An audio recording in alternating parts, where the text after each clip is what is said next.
cookie instead.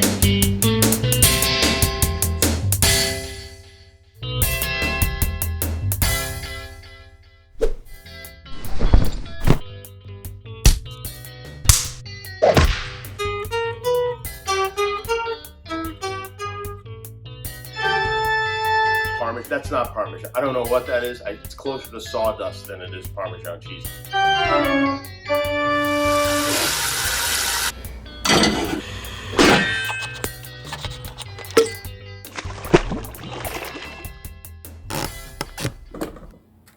Ready?